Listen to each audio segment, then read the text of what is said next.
with multiple sports news platforms and media outlets suggesting that Mason Mount and Manchester United have agreed personal terms. It seems Mason Mount looks to be on his way to Old Trafford, and it's up to both Chelsea and United to work up a reasonable deal to conclude this transfer.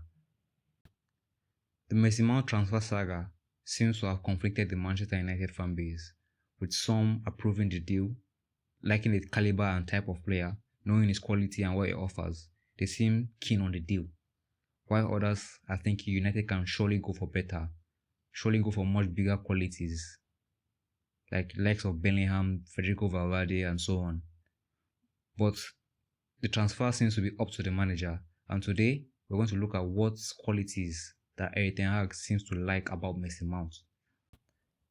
Erik ten Hag has had a successful first season at Manchester United, in my opinion, making top 4 and securing Champions League qualification in the process, winning the Carabao Cup, making the FA Cup final despite falling short on the occasion. And now it's time to look back at the season and look at errors and areas to improve. It's time for rest, recuperation, strategy and recruitment, with United looking for an elite striker, a new defender, possibly a ball-playing goalkeeper and a midfielder. It clearly seems Erik ten Hag has identified Mason Mount as a player that ticks the midfield option. This begs to ask the main question: is Mason Mount the ideal option, or is there better?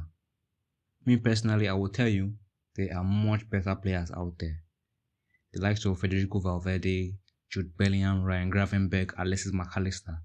These are players I think that both Mason Mount in ability and quality. But Mason Mount is not a bad shout. Mason Mount is not a bad shout. Hear me out. Mason Mount has a load of quality. You won't see it because Chelsea seems to be struggling this season. They seem to have a load of players in the squad. I can't seem to pick out the first 11. But Mason Mount will fit into this United team. Will fit into the system that Erik ten Hag wants for him personally. If you look closely at United games this season, you will clearly see that United tend to play with two creative playmakers in Bruno Fernandes and Christian Eriksen, with the two players being among the top level creative playmakers in the world. There is one key aspect in which Christian Eriksen tends to falter, which is his athleticism, physicality, I would say, intensity and energy. And this is why Mason Mount comes into this team. Mason Mount has that high energy, high intensity, and high pressing play in which Erik ten Hag needs for United's counter press. As you can tend to see, United counter press very, very often and very, very prominently this season. They try to win the ball high up the pitch when the opposing team are out of structure, which thereby leaves open spaces that the attackers like Rashford, Sancho, and Anthony can counter and can exploit to give their team an advantage. Having energetic players like Mount and Fernandes in the midfield already makes it very, very difficult for the other team to progress the ball because they are aggressive, they are hungry, they are passionate, and they want to win the game. But this aspect is not just what Mason Mount offers. He offers much more. Mason Mount is like a Bruno Fernandes type player offensively. He has the energy, the versatility, and the creativity to play in this United team. Energy-wise, he offers you a lot of pressing, a lot of energy, being able to go up and down the pitch for a full 90 minutes. And he has a very good injury record because he rarely gets injured. You can check his record, he rarely gets injured.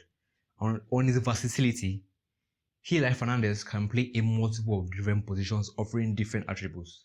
He can play as a deeper 8 or the deep line progressor. He can play as a roaming playmaker, which I suggest the best role for him under Erik ten Hag. He can play as an advanced 8. He can play at either left wing or the right wing. And most importantly, he can also play as a false 9 in this United team. That versatility offers you options in case there are certain injuries and certain aspects in which you need to tweak your tactics and affect the play of the game. And in terms of creativity is why I think Mason Mount will suit the role as Bruno Fernandes' deputy in the midfield. Fernandes and Messi Mount love one thing, which is to make runs in behind the striker to get into the box to have a proper goal. They both love making runs, both love staying in between the lines, they both love entering the half space.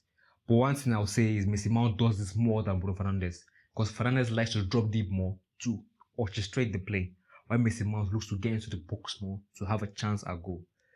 Having a player that likes to make forward runs gives you an advantage. Number one, it makes the team much less predictable. What I mean by that is, if you have Anthony on the right wing and Wan-Bissaka overlaps, dragging away the defender, and you have Messi Mount underlapping, this creates a lot of uncertainty and also gives chance and time for Anthony to either create, have a pass, or have a shot at goal. Or he can play the disguise pass for Messi Mount to play the cutback in between the lines. This is just various scenarios in which Messi Mount can influence the play at Man United. Messi Mount, for me, is not the best or not a signing I will look for this United midfield. But he's certainly quality. There are better options out there. There are much more aggressive, much more creative, much more clinical players out there. But you have to tend to see it in Eric Ten Hag's way. He is quality. And I won't oppose over quality and I won't oppose over talents. He's still 24, he can still develop. And I think Messi Mount might just fit or might just tip my opinion into liking him. So let me know your opinions about Messi Mount, whether it will be a fit or whether we should look at someone better, someone much more poised to be a United player. And don't forget to like and subscribe, and peace.